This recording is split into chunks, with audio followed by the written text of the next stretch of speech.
নমো তচ্ছা ভগবতো অরহতো সম্মা সম্বুদ্ধস্সা। জগৎপূজ্য মহাকারণিক তথাগত সম্যক সম্বুদ্ধ শ্রীচরণে কৃতজ্ঞ প্রণাম নিবেদন করে প্রজ্ঞাপারমিতে অংশগ্রহণকারী সকল উপাসক উপাসিকাগণের নিরোগ দীর্ঘায়ু সুখী জীবন তথা জ্ঞানবিমণ্ডিত জীবন কামনায় শুরু করতে চলেছি আজকের অভিধর্ম চর্চা class.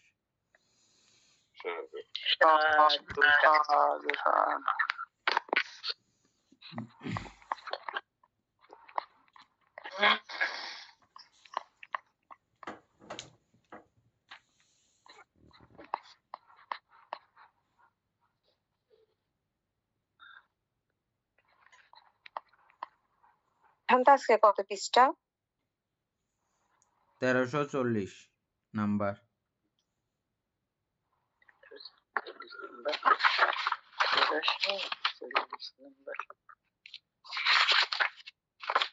Bante na ara ya 47 satu şimdi. 47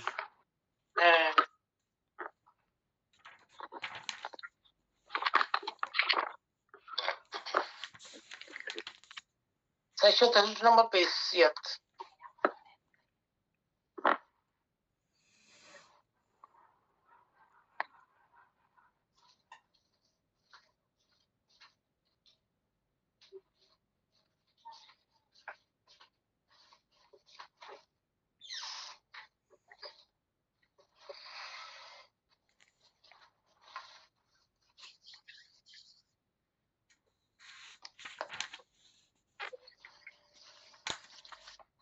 উপাসক পড়েন, শুরু দেব করেন। না।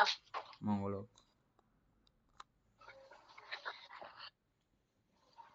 Bante কে পড়বে? আমি পড়বো নাকি শুধু সমাজে পড়বে? সমাজে পড়ুক নাকি? পড়েন, সঞ্জয়বাবু পড়েন। মানতে 1347 উহাতে কমলতা কি রূপে, যাহা মৃদুতা মধুরতা বা শান্ত অবস্থা, অকর্কশতা অকঠিনতা নিচ চিত্ততা নমিত বা দমিত চিত্ত অবস্থা, ইহাকে বলা হয় কোমলতা।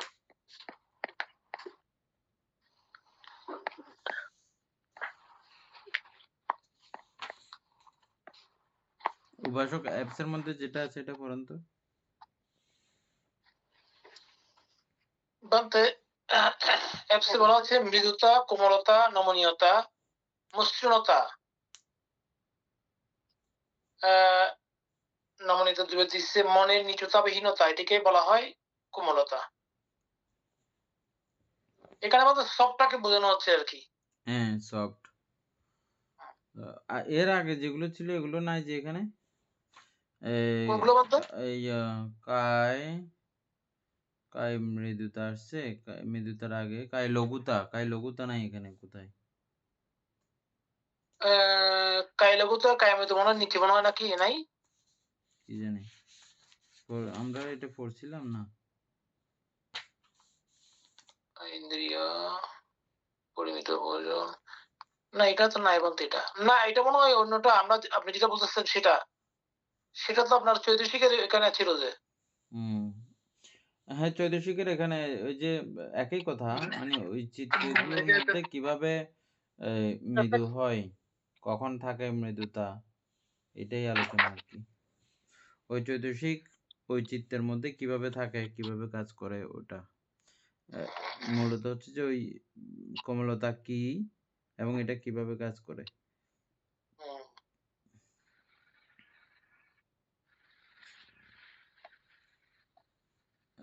আলোচনা করে।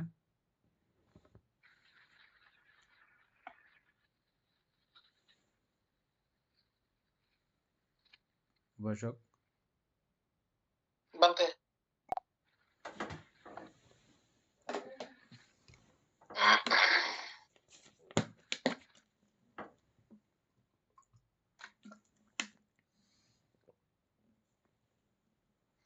এখানে বলতে কোমলতা বলা হচ্ছে কি,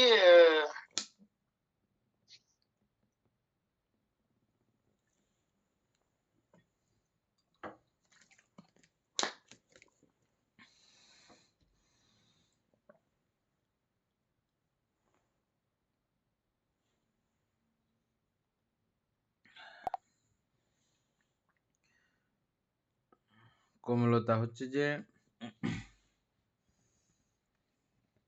বুঝতে পারতেছি না অন্তে কিভাবে এটা করা হবে। চিত্তের কোমলতা চিত্তের গুলো আছে। দমিত অবস্থা। এখানে তো এগুলো লেখা আছে। না, এখানে লেখা আছে যেটা মধুরতা, শান্ত,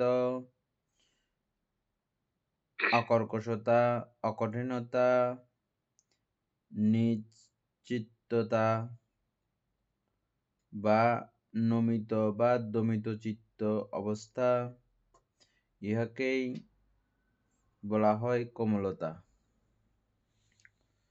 এখানে শুধু আমাদেরকে কোমলতা পরিচয় করানো হয়েছে। আমরা কোমলমতি শিশু বলি না? বলতে কেন বলি কোমলমতি শিশু? ওদেরকে আপনি ডাকলে ওরা চলে আসবে। তারপরে ডাইনে যাইতে বললে ডাইনে যায়, বাঁয়ে যাইতে বললে বাঁয়ে যায়।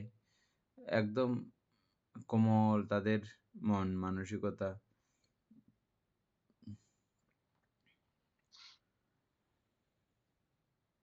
আর ওই শিশুরা যদি গাইট্টা হয় তখন আর কোমল বলি না আমরা। গাইট্টামি করলে তখন আর কোমল বলতে পারি না। কোমল শিশু, কোমলমতি শিশু এরকম বলতে পারি না আমরা। যেগুলো মসৃণ কোনো ইয়ে নাই। যেমন কাদামাটি কে যখন কোমল করে, তারপর কুমার হাঁড়ি পাতিল বানায়, এটাকে খুব কোমল করতে হয়। এটা কোমল না করলে হাঁড়ি পাতিল এগুলো বানানো যায় না।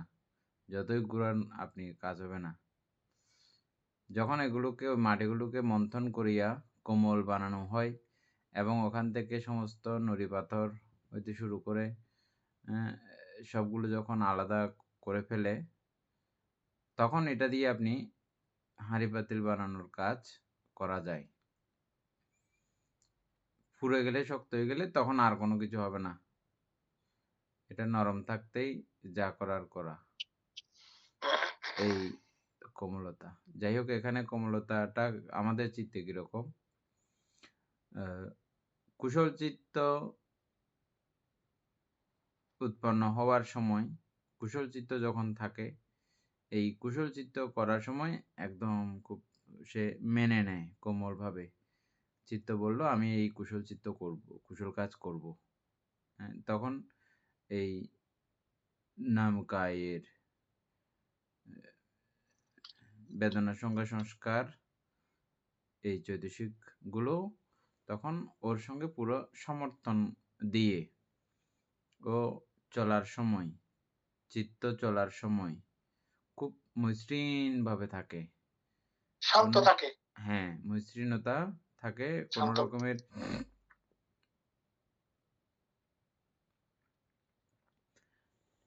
সুতাতে গিট বেজে গেলে যেরকম সুইচের মধ্যে দিয়ে আর যায় না, গিটটা লেগে গেলে তো আর যায় না। না।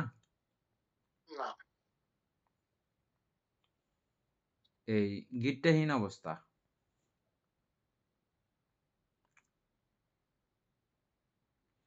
মানে এই বিষয়টা তো ভাবনার মধ্যে বেশি অ্যাপ্লাই করা যাবে আর কি। এটা ভাবনা না, চিত্তে থাকলে এটা কুশল ভাবনার চৈতসিক মধ্যে তো। ক্লিয়ার হয়।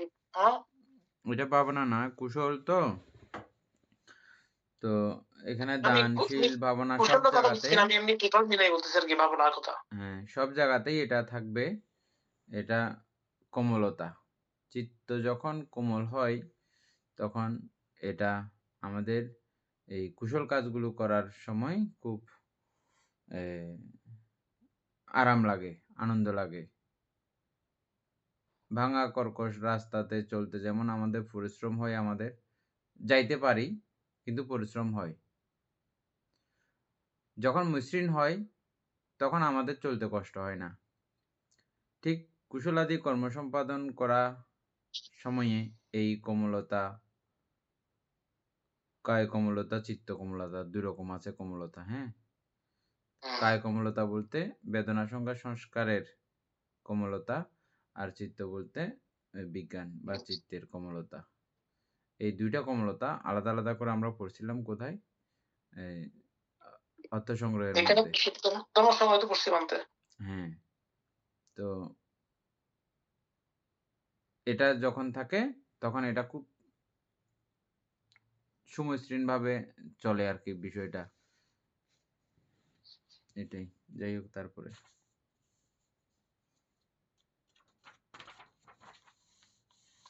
বুঝছেন তো না এমনে?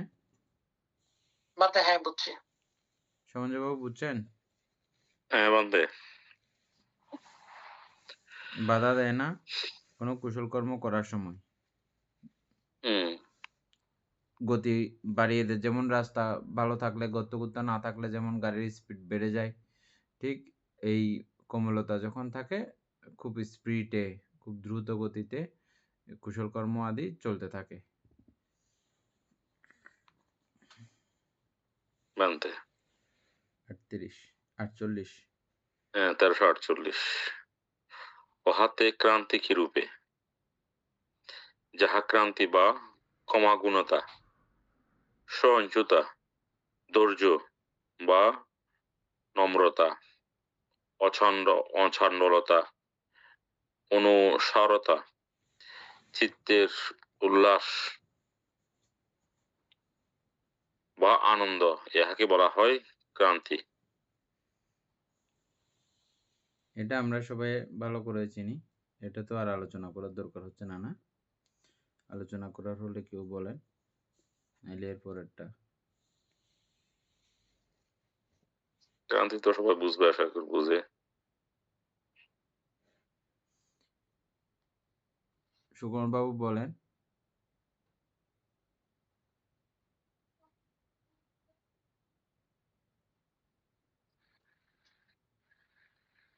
কোনটা বান্দে ক্রান্তি এটা?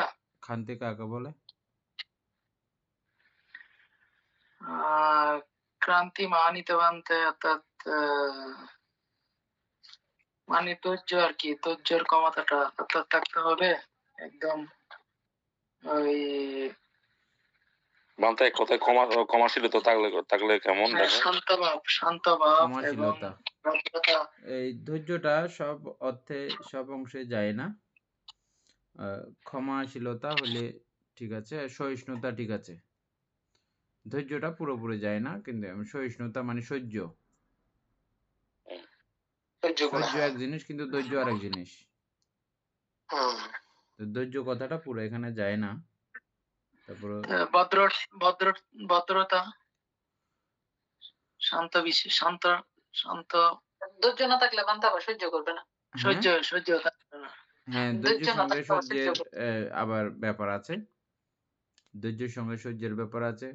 আবার এই সহ্য হওয়ার জন্য, সহ্য করার জন্য ওই যে ক্ষমাগুণতার খান মানে একটার সঙ্গে একটা রিলেটেড। তবে ওটা না এরকম হয়ে হ্যাঁ, যেত বিষয়টা। সেটাই বুঝেছি বান্দা। একটার সাথে হ্যাঁ, রিলেটেড বিদায় রিলেটেড বিদায় মানে ওই একটার সাথে একটা সম্পর্ক যুক্ত সেখানে সম্পর্কযুক্ত। সবগুলো একটা না থাকলে একটা আসবে না, একটা হবে না, হুম। অন্যটা উৎপন্ন হবে না। তারপরে ভদ্রতা বা নম্রতা, এটাও ওটার কারণে যখন ও চন্ড ব্যবহার করতেছে, কিন্তু আমি ভদ্রতার সহিত এটাকে কি করলাম? আমি চন্ডতা ব্যবহার করলাম না। আমি নম্র থাকলাম, ভদ্র থাকলাম। তো সেটাও ওই ক্ষমার মধ্যেই পড়তেছে, ক্ষান্তির মধ্যেই পড়তেছে। ভদ্রতা বাস্তবায়নের নিচে হ্যাঁ, ভদ্রতাও আছে না? ১৩৫০। হ্যাঁ, ভদ্রতাও আছে। হুম। ঠিক আছে, তাইলে এটা আমরা বুঝছি।